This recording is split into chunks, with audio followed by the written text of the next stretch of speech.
Hai hai hai. Selamat datang kembali di channel Min Donghua.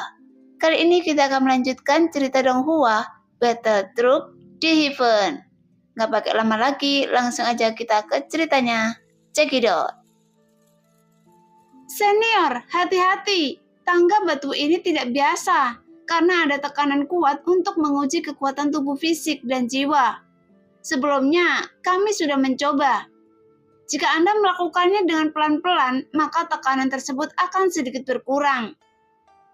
Lantian memperingatkan Xiaoyan saat ini.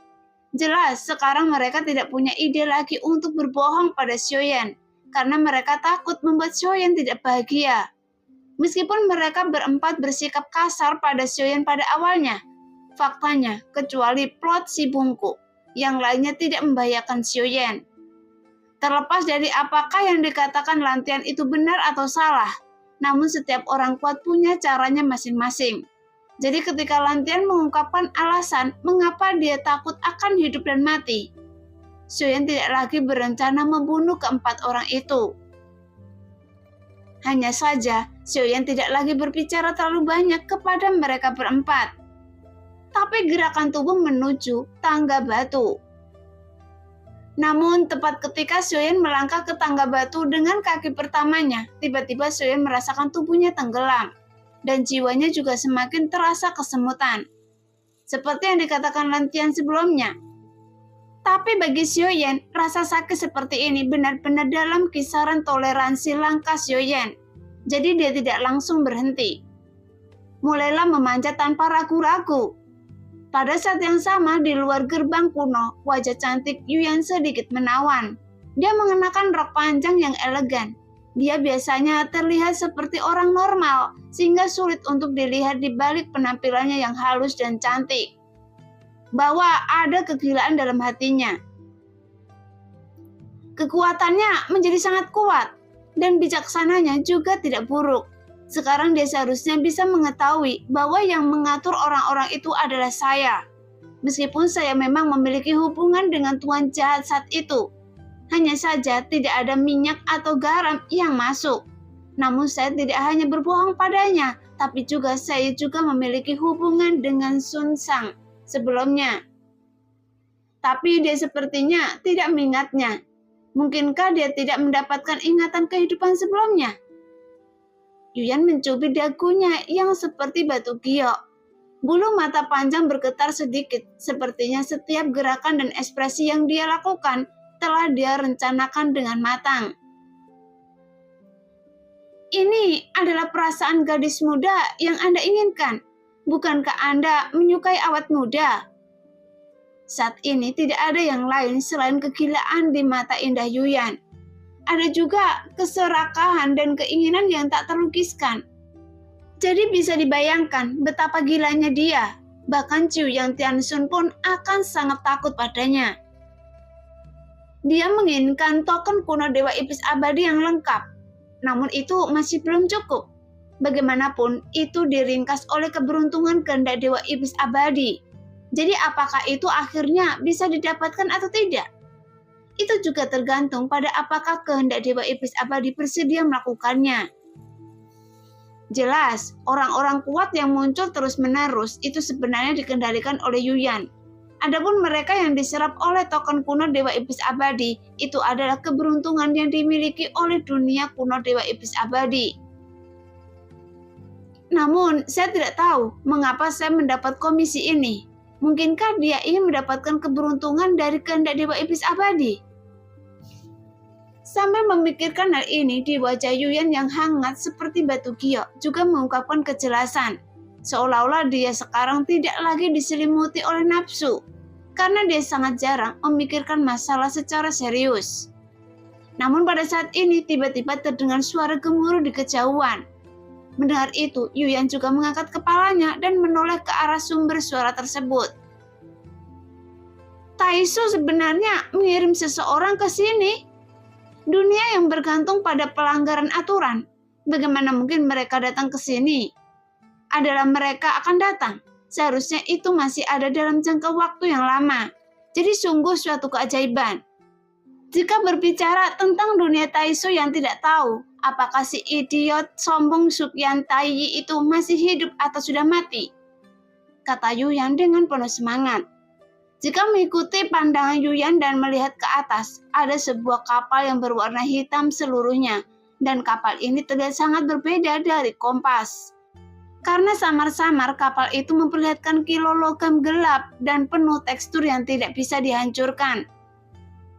Kami semua mengultivasi diri kami sendiri, tapi Taisu adalah kebalikan dari Tianggang, memperbaiki hal-hal eksternal untuk membantu diri sendiri.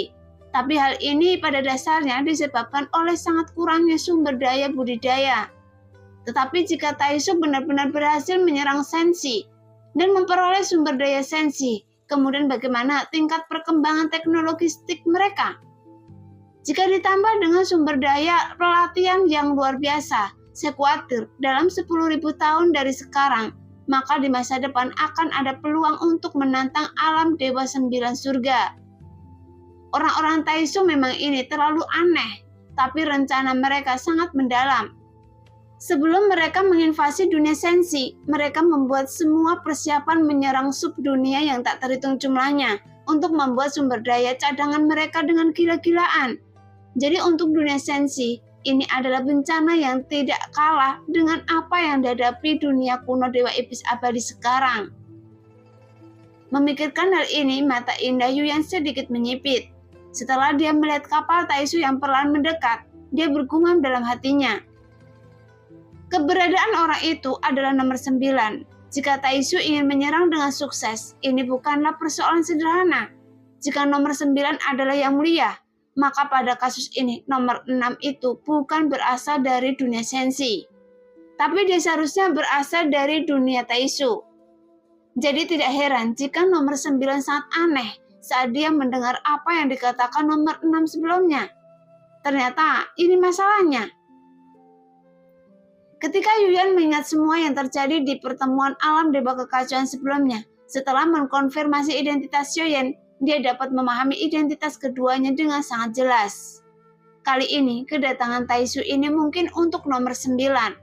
Adapun cahaya biru muncul sebelumnya, mungkinkah itu cara untuk mengunci keberadaan nomor 9? Memikirkan hal ini, tiba-tiba sebuah senyuman muncul kembali di wajah cantik Yuyan. Saya harap orang-orang yang dikirim oleh Taisu cukup kuat. Jika nomor 9 tidak bisa mengalahkannya, maka saya akan bersinar lagi jika saya membantunya. Jadi ini merupakan kesempatan yang sempurna. Hanya saja saya tidak tahu apakah dia memiliki kemampuan untuk membawa pergi pilar Tianjun.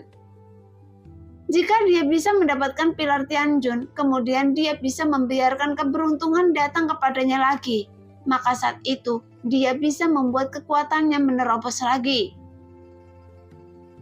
Setelah Yuyan mengambil keputusan, dia segera memalingkan muka dari kapal pasukan Taisu. Hanya saja mereka tidak dapat masuk. Bagaimanapun mereka tidak bisa memiliki token kuno Dewa Iblis Abadi. Jadi meskipun mereka mengetahui Xiaoyan ada di sini, mereka hanya bisa menunggu di luar gerbang kuno. Atau apakah hanya membiarkan mereka mempersulitnya dan mengirim orang-orang Taisu itu masuk? Yuyan baru saja hendak menutup matanya, namun alisnya tiba-tiba terangkat karena sebuah ide yang lebih baik muncul di benaknya. Setelah beberapa saat, tiba-tiba Yuyan meraih kekosongan dan beberapa token kuno Dewa Iblis Abadi terkondensasi di telapak tangannya.